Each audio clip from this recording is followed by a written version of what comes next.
Hybridisation की हमने discussion को जहाँ से छोड़ा था वहीं से दोबारा से कंटिन्यू करेंगे और देखते हैं कि sp2 हाइब्रिडाइजेशन क्या होती है।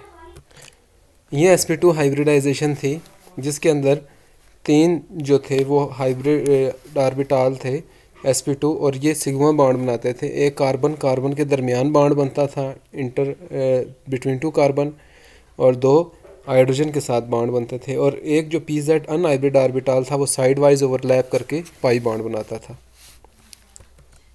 तो ये दो कार्बन के दरमियान एक पाई बॉन्ड बनता है। बॉन्ड एंगल जो है वो कार्बन कार्बन के दरमियान और हाइड्रोजन के दरमियान 120 डिग्री का होता है। ये तीनों बॉन्ड एंगल 120 डिग्री के होंगे। ये बॉन्ड एंगल दूसरे कार्बन के भी इसी तरह से 120 डिग्री के होंगे। बॉन्ड जो लेंथ होगी वो 135 पिकोमीटर होगी कार्बन कार्बन के दरमियान और कार्बन हाइड्रोजन के दरमियान 110 पिकोमीटर होगी। मालिक्यूल की शेप ट्रायंगुलर होगी, ट्रायंगुलर यानी तीन कोनों वाली।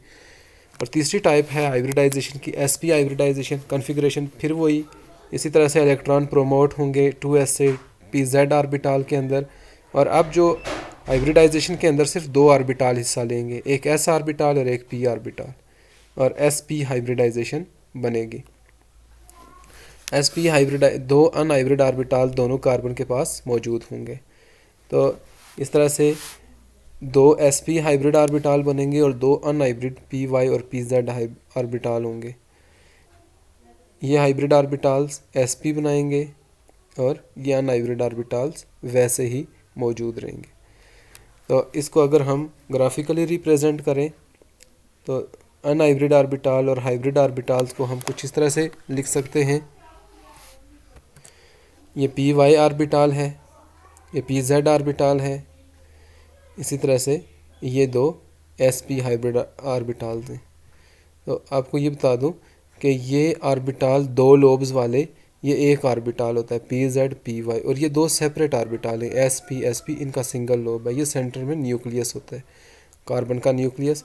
और इसी तरह से दूसरा कार्बन भी इसी तरह का ऑर्बिटल की कॉन्फ़िगरेशन रखेगा।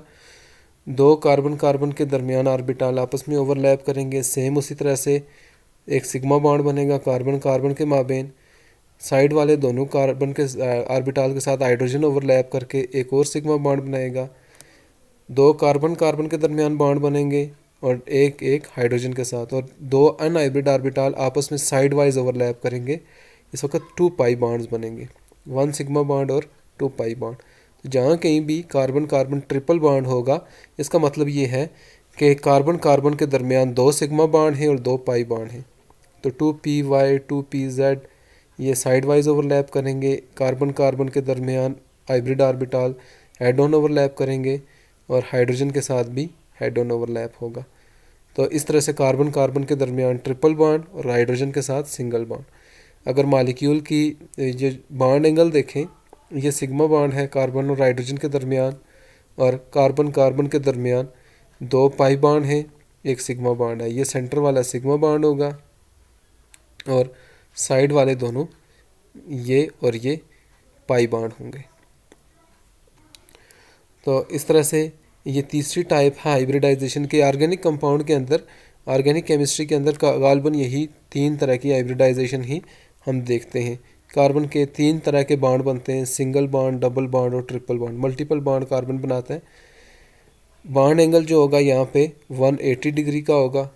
मालिक्यूल दोनों बॉन्ड एंगल 180 डिग्री के होंगे। बॉन्ड लेंथ रिड्यूस हो जाएगी, 120 पिकोमीटर होगी। कार्बन नाइट्रोजन की बॉन्ड लेंथ 108 पिकोमीटर होगी और मालिक्यूल की शेप लीनियर होगी। तो ये थी हाइब्रिडाइजेशन।